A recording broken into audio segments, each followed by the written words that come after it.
보충해주며 노폐물을 제거하는 역할을 합니다. 때문에 혈액이 잘 순환해야 우리 몸을 이루는 세포가 건강할 수 있는데요. 하지만 어떤 문제로 혈액이 원활하게 잘 흐르지 못하면 삶의 질을 떨어뜨리는 심각한 질병이 유발될 수 있습니다. 특히 심장에 영양을 공급하는 혈관이 손상되거나 뇌혈관이 손상되면 갑작스런 죽음을 맞이할 수도 있는데요. 이처럼 우리 생명을 유지해주는 고마운 생명선인 혈관. 혈관은 좀처럼 이상 신호를 보내지 않는다고 하니 미리 관심을 갖는 것이 필요하겠습니다. 혈관은 크게 동맥, 정맥, 모세혈관으로 나눌 수 있습니다. 그중 동맥은 심장으로부터 나오는 혈액이 흐르는 혈관으로 심장에서 폐를 통과해 산소가 풍부해진 혈액을 온몸으로 보내주는 역할을 합니다. 동맥은 심장에서 힘차게 뿜어져 나오는 압력을 견디기 위해 혈관벽이 정맥벽보다 두껍습니다. 이 혈관벽을 자세히 살펴보면 내막, 중막, 외막, 세 겹의 막으로 구성되어 있는데요. 내막은 매끄러운 표면으로 돼 있어 혈액이 유연하게 흐를 수 있게 하고, 중막은 가장 두꺼운 근육층으로 탄력이 아주 좋습니다. 혈관벽이 두꺼운 동맥은 특히 이 중막층이 잘 발달되어 있어 심장 펌프 작용에 의한 높은 압력을 견딜 수 있습니다.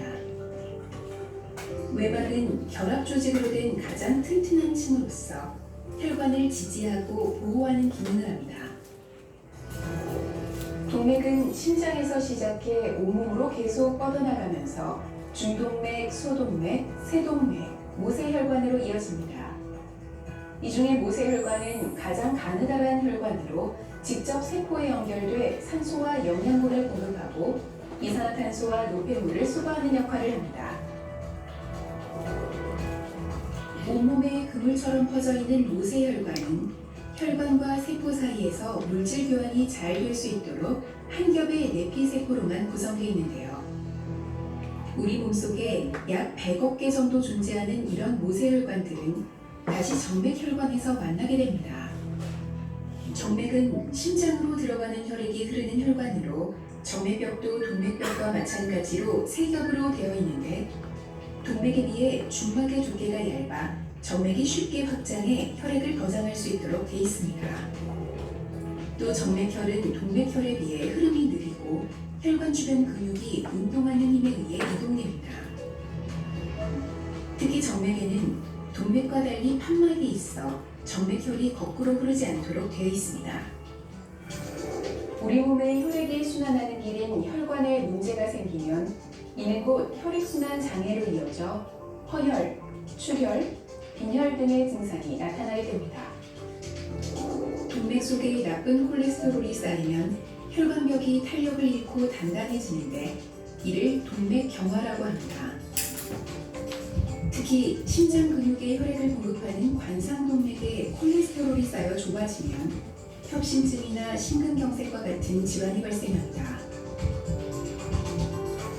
이외에도 동맥경화가 생기면 심장이 수축할 때 동맥벽이 잘 늘어나지 않아 압력이 고스란히 혈관에 전해지게 되는데 이를 흔히 고혈압이라고 합니다. 이렇게 혈압이 과도하게 높아지면 결국 모세혈관에도 큰 압력이 전달되는데요. 한 층의 막으로만 이루어져 있어 매우 얇은 모세혈관은 이 높은 압력을 이기지 못하고 쉽게 파열되곤 하는데, 이때 머릿속 모세혈관이 파열되면 뇌출혈이 발생하게 됩니다. 혈관은 50% 이상 막혀야 신호를 보냅니다. 증상은 두통, 성기능 저하, 손발 저림, 어깨 결림 등 다양한 증상으로 나타나는데요. 이미 증상이 나타났을 땐 혈관을 원상태로 되돌리기 어려운 상태이기 때문에 평상시에 건강한 혈관을 지키는 것이 중요합니다. 특히 당뇨, 고혈압, 콜레스테롤 혈증과 같은 질환이 있다면 혈관 질환 가능성이 높아지므로 금주, 금연, 운동, 식습관 개선, 체중 감량 등 혈액순환에 도움이 되는 올바른 생활 습관을 갖는 것이 가장 중요하다고 하겠습니다.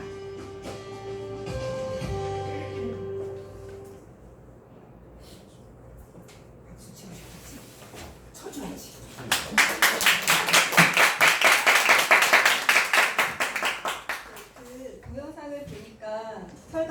어떻게 종류가 있는지 들어오시죠? 네. 그래서 동맥이 있고 정맥이 있고 그 사이를 이어주는 모세혈관이 있는데요. 동맥은 쉽게 생각해서 심장에서 펌프를 했을 때 그 온몸에 전해주는, 그러니까 심장에서 온몸에 전해주는 길이라고 생각하시면 되고요. 정맥은 이제 그 모세혈관을 통해서 다시 심장으로 보내주는 그런 길이라고 생각하시면 될 것 같아요. 그래서 동맥은 압에 견뎌야 하기 때문에 두껍고, 정맥은 다시 되돌아오는 거니까 두껍지 않아도 되고 느리고, 네, 그리고 이제 그 사이를 연결해 주는 거는 모세혈관을 통해서 이제 산소도 공급해주고 이산화탄소를 다시 받아서 심장으로 넣어주는, 그렇게 생각하시면 이해하기가 쉬우실 것 같고요. 그래서 우리가 혈관이 온 몸에 다 있잖아요. 없는 곳이 없잖아요. 그래서 혈관 질환이 생기기도 쉽고, 그래서 관리하는 것도 어려운데요.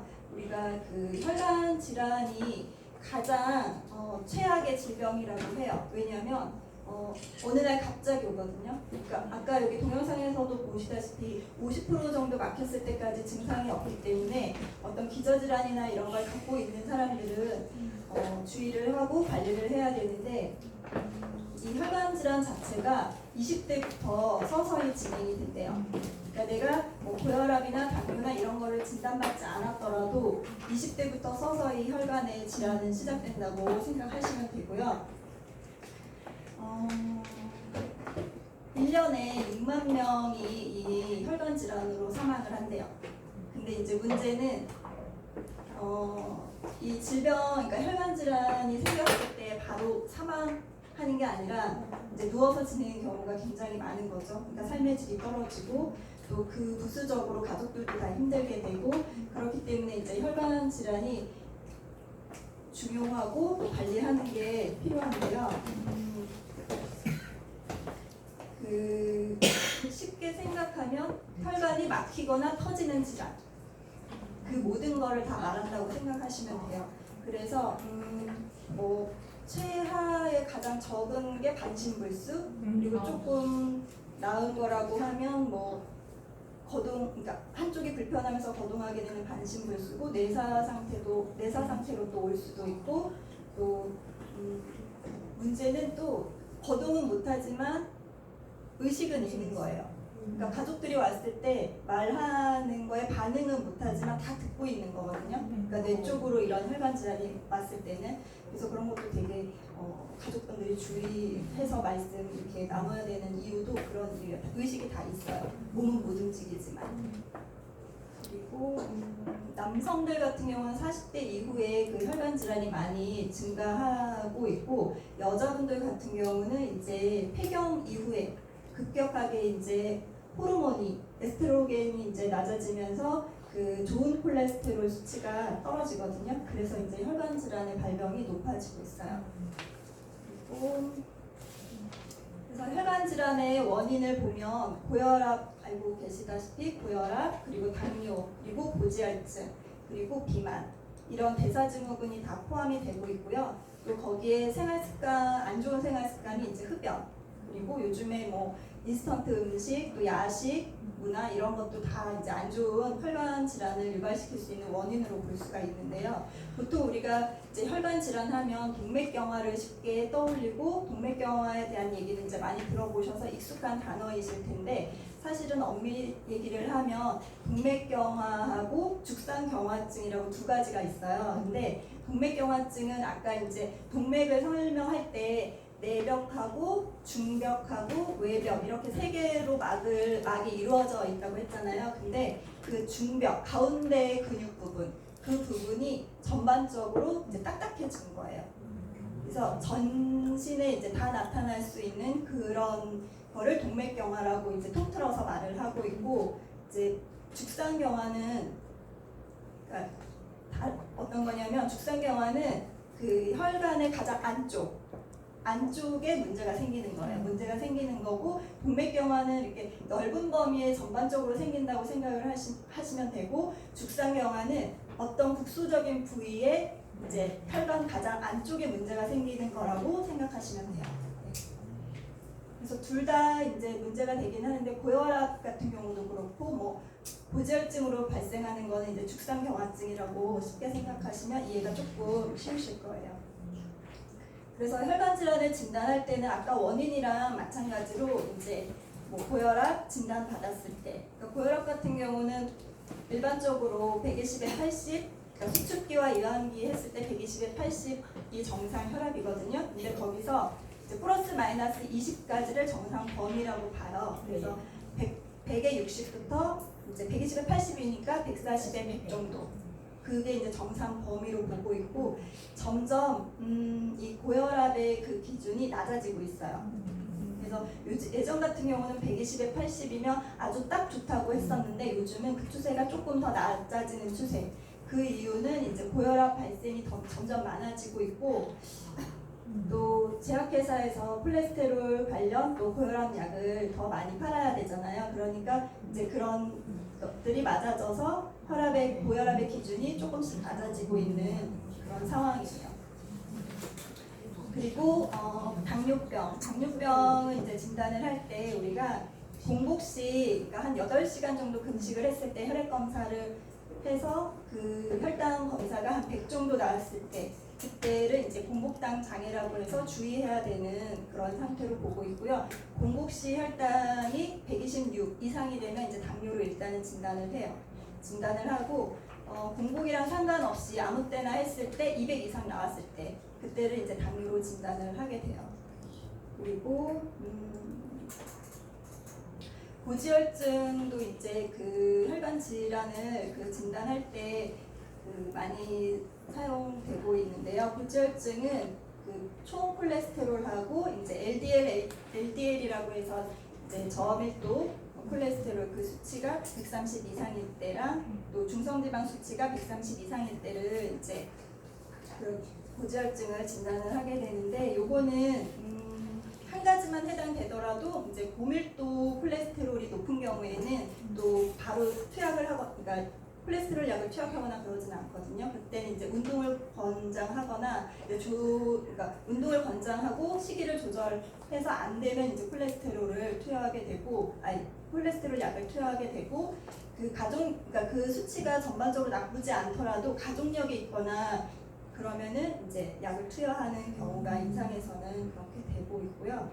비만도 이제 모든 대사 질환의 기본이 이제 또 비만부터 시작되잖아요. 그래서 비만도 이제 혈관 질환을 진단하는 한 가지 항목이고 흡연이 정말 사실은 제일 나쁜 거더라고요. 하다 보니까 흡연이 이제 온 전신에 다 나쁘지만 특히 혈관 그리고 뭐 암 발생률도 높이고 있기는 한데 흡연도 굉장히 안 좋은 그런 원인이 되고 우리가 이렇게 질병을 가지고 있을 때 이제 질환으로 나타나는 거는 이제 혈관이 없는 부분은 없으니까 온 전신에 이제 다 질병으로 나타나게 되는데요. 이제 많이 알고 있는 부분이 이제 심장 쪽 질환하고 뇌 쪽 질환이 가장 많이 발생하고 있는데 이제 뇌졸중도 뭐 막히거나 터지거나 그렇게 생각하시면 되세요. 그래서 이제 뇌졸중 같은 경우도 이제 뇌에 아까도 동영상에서 보셨다시피 이제 모세혈관 쪽이 터지게 돼서 이제 빨리 이제 응급처치를 하게 되면 이제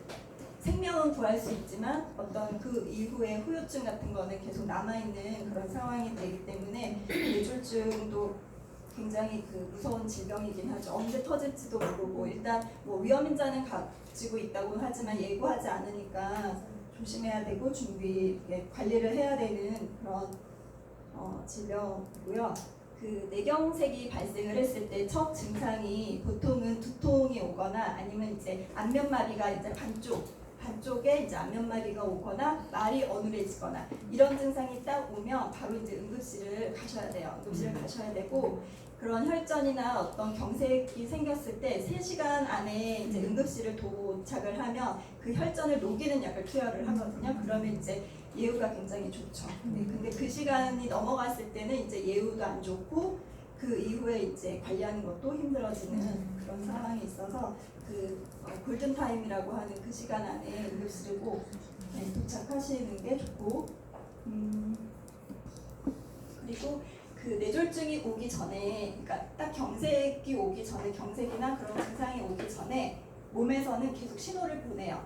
그러니까 한번 어눌해졌다가 괜찮아지거나 아니면 두통이 너무 심하게 오거나 근데 또 괜찮아지거나 안면마비가 살짝 오는 것 같다가 괜찮아지거나 이런 증상이 오시는 분들이 있거든요.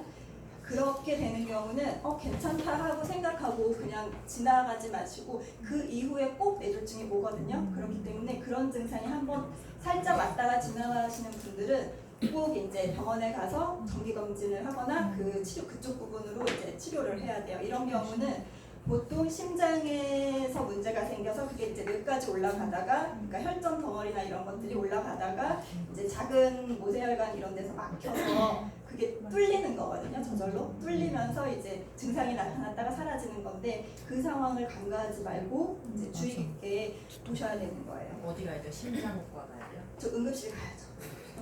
해독하세요. 그렇죠. 그리고 이제 뇌에 나타나면 어쨌든 뇌졸중이나 그런 중풍으로 이어지게 되는 거고 이런 혈관의 문제들이 심장에 나타나면 이제 협심증도 이제 일시적으로 심장 혈관이 막혔다가 뚫어지는 거 그게 이제 협심증 잠깐 통증이 오다가 마는 거 이런 게 이제 협심증이고 통증이 왔다가 조금 쉬거나 일을 하지 않거나 뭐 힘주는 행동을 무거운 걸 들거나 이런 행동을 하지 않았을 때 그 증상이 사라지는 거 그게 이제 협심증으로 보시면 되고 아예 이제 막혀버리는 거 그거는 이제 막힘으로 해서 그러니까 그 혈관이 막힘으로 해서 그 혈관 밑에 있는 부분에 이제 산소 공급이 안 되는 거죠. 그러니까 그 혈관이 막히니까 그 주변 근육이 다 죽어버리는 거죠. 그 죽어버리는 그 시간이 그렇게 빨리 진행이 되는 거. 그래서 이제 심근경색 같은 경우는 발생을 하면 빨리 병원 가서 뭔가 응급조치를 취하지 않으면 바로 이제 생명까지 위태로워지는 그런 상황이 오게 되는 거예요. 그래서 혈관 질환을 예방하는 게 중요하잖아요. 우리는 예방이 목적인데 그래서 예방하는 거 첫 번째는 운동이에요. 운동. 운동이 이제 물론 이제 비만도 해결해 줄 수 있고 콜레스테롤 수치도 낮춰줄 수 있고 혈당도 낮춰줄 수 있기 때문에 운동이 가장 첫 번째. 그리고 이제 식습관 좋은 거 먹어야 되죠. 이제 육식이나 기름기 많은 음식들, 뭐 트랜스 지방 이런 거 튀김 음식 이런 거 좋아하시는 분들은 어쨌든 혈관 안이 안 좋은 환경을 만들어주는 습관을 계속 갖고 있는 거기 때문에 그런 식습관이나 그런 것들 그리고 이제 결론적으로는 그거죠. TR밖에 없는 것 같아요. 전신 해독할 수 있는 TR 제품을 드시는 거. 그런 방법으로 이제 체중 조절도 하셔야 되고 그런 식품에 도움을 받으시는 게 가장 도움이 되는데 그 파마넥스에서 추천해 줄 수 있는 이제 물론 환자분들이 운동도 하고 식습관도 좋은 걸 하고 이러면 좋겠지만 사실 현대인들이 생활하면서 어렵잖아요. 그렇기 때문에 건강식품의 도움을 받고 근데 사실 건강식품의 도움만 받는다고 해서 그 사람이 건강해지진 않죠. 그렇죠. 생활습관이 워낙 나쁘면 건강식품의 도움을 받을 수는 있지만 그게 완전히 해결해 줄 수는 없기 때문에 세 가지가 같이 가야 되는 게 맞는 것 같아요. 본인도 본인 건강을 위해서 운동을 하고 또 식습관이나 이런 것도 좋은 거 먹으려고 애를 쓰고 거기에다가 이제 건강기능식품 좋은 걸 드시면 이제 전반적으로 혈관 건강을 지킬 수 있을 거라고 생각을 합니다. 그래서 파마넥스에 추천해 줄 수 있는 그 혈관 질환에 추천해 줄 수 있는 거는 TR90이 제일 강력하고 효과가 좋고요. 그리고 이제 유스스펜이나 아니면 뭐 유스스펜이 힘들다 뭐 그러면 마리노메가나 라이프펜을 같이 붙여서 주면 좋을 것 같은데 그럴 바에는 그냥 유스스펜 3를 먹는 게 나을 것 같아요. 네. 그리고 혈관 그런 거에 가장 좋은 건 또 콜레스틴 있고 또 파이버넷 그리고 아이스케어드, G3, 티그린 그리고 여성분들 같은 경우는 이제 갱년기 맞이할 나이 때면 에스테라 꼭 추천해 주시면 좋으실 것 같습니다. 이상입니다.